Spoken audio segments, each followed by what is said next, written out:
ఇంకోటి ఏంది, జూబ్లీహిల్స్ ఉప ఎన్నికలో కాంగ్రెస్దే గెలుపు, గేమ్ చేంజర్ సర్వే. కాంగ్రెస్కు 42% నుంచి 46% ఓట్లు, బీఆర్ఎస్కు 34% నుంచి 38% ఓట్లు. ఇక బీజేపీ అయితే మొత్తమే పండుకుంది, లేవ కూడా లేస్తలేదు అది.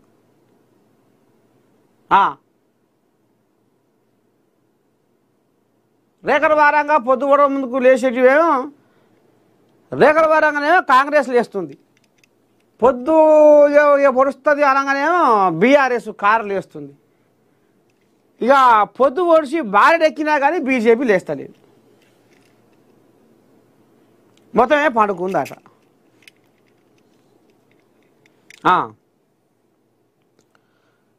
జూబ్లీహిల్స్ ఉప ఎన్నికల్లో కాంగ్రెస్ అభ్యర్థి నవీన్ యాదవ్ విజయం సాధించే అవకాశం ఉందని పొలిటికల్ మేనేజ్మెంట్ సంస్థ game changer media boss network నిర్వహించిన సర్వే ఫలితాలు స్పష్టం చేసినాయట.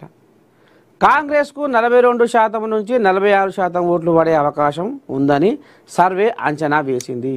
బీఆర్ఎస్ అభ్యర్థి మాగంటి సునీతకు 34% నుంచి 38% ఓట్లు పడే అవకాశం ఉందట. బీజేపీ అభ్యర్థి లంకల దీపక్ రెడ్డికి 12% నుంచి 16% ఓట్లు పడే అవకాశం ఉందని ఈ సర్వే రిపోర్ట్ తేలింది. ఏది కావచ్చు, మొత్తమే పండుకుంది. 12% నుంచి 16% అట బీజేపీ. రామ ఏది గిట్ట తయారైంది కథ.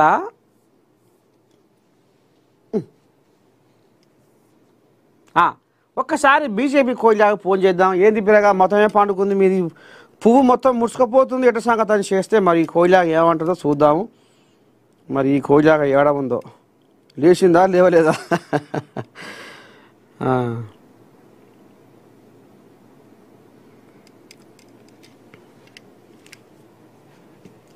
ఈయన మన ఎల్బీ నగర్ కొప్పుల నరసింహారెడ్డి ఏదో ఉంది, కార్పొరేటర్. ఏమంటుండో చూద్దాం కోయిలాగా.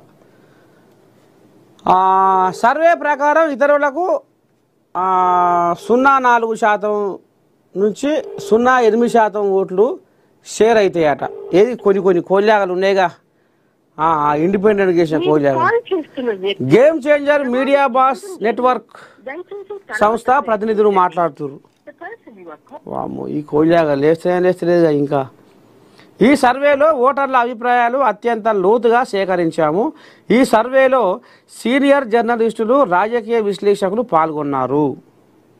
జూబ్లీహిల్స్లో అన్ని ప్రాంతాలు, వివిధ వృత్తి వర్గాల నుంచి డేటాను పరిగణలోకి తీసుకున్నాము. ఫలితాలు ఎన్నికల దిశను సూచిస్తున్నాయి అని తెలిపారు. అక్టోబర్ 29 నుంచి నవంబర్ 5 వరకు నిర్వహించిన ఈ సర్వేలో 6,200 మంది ఓటర్ల అభిప్రాయాలు తీసుకున్నట్టు చెప్పారు. సరే, ఇప్పుడు బీజేపీ కోయిలాగే ఫోన్ చేద్దాం, మళ్ళీ కోయిలాగా ఫోన్ చేద్దాం. ఈ కోయిలాగా వరంగల్ కోయిలాగా, మరి ఈ కోయిలాగా ఎటువా, ఇది లేచిందా లేవలేదా?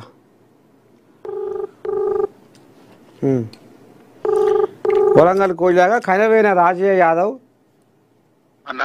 శనార్థి ఓ రాజనా ఏం లేదు, మార్నింగ్ న్యూస్ నువ్వు లైవ్లో ఉన్నావు. జూబ్లీహిల్స్ ఉప ఎన్నికలో కాంగ్రెస్ గెలుపు అనేది గేమ్ చేంజర్ సర్వే అనేది ఒకటి తేడా తెల్లని చేసింది. 42% నుంచి 46% ఓట్లు కాంగ్రెస్కు, 34% నుంచి 38% ఓట్లు ఆ కారుకు. మీ బీజేపీకి ఏందే 12% నుంచి 16% ఓట్లు పడే కథ నడుస్తుంది. మరి కాంగ్రెస్ రేఖల వారంగా లేస్తే, బీఆర్ఎస్ పొద్దు ఒడుస్తుంది అనగా లేస్తే, మీది పొద్దు ఒడిచి బారెడెక్కినా లేస్తలేదు, పువ్వు మొత్తం ముడుచుకొని పంతుందట. ఎట సంగతే?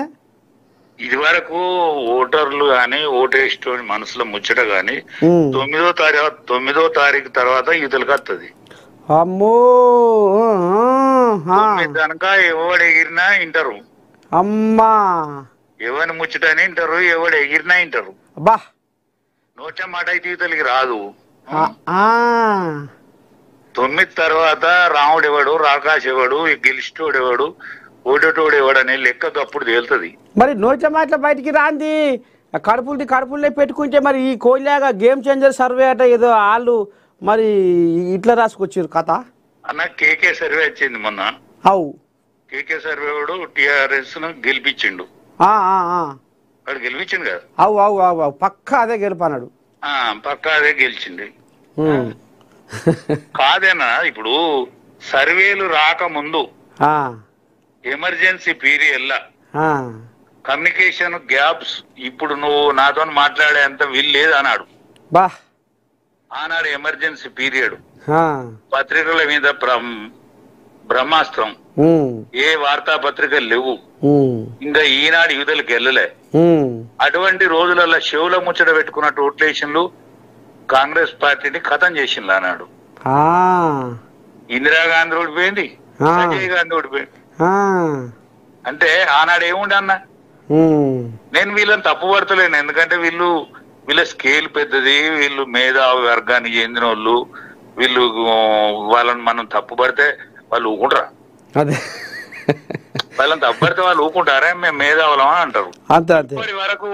ఇప్పటి వరకు నోట్ల 4 యువతలకు వెళ్ళినా అదే వల్ల ఓట్ల ఇష్టోళ్ళ ముచ్చట యువతలకు వచ్చిందా?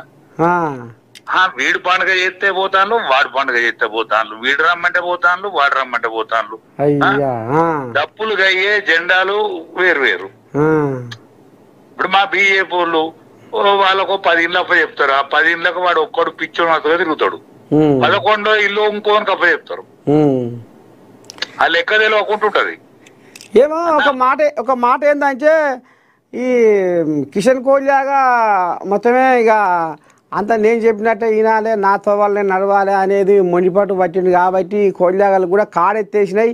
మొత్తం ఆయన మీద ఇరగనూకితే ఒకడు అక్కడ ఇక్కడ కుర్చలబడ ఎలుకోలే చిన్నగా తారాడుతుండు, అందరూ కలిసికట్టుగా చేస్తలేరు అనేది నడుస్తుంది గుసగుస. కాదన్నా, ఇప్పుడు స్టేట్ లో ఉండేటువంటి నిపుణులైన నాయకత్వాన్ని అంతా పిలిచిండ్రు. సంఘం ఏం చేయాలనో గది చేస్తుంది, ఏవీపో ఏం చేయాలనో గది చేస్తుంది. వీళ్ళు బయట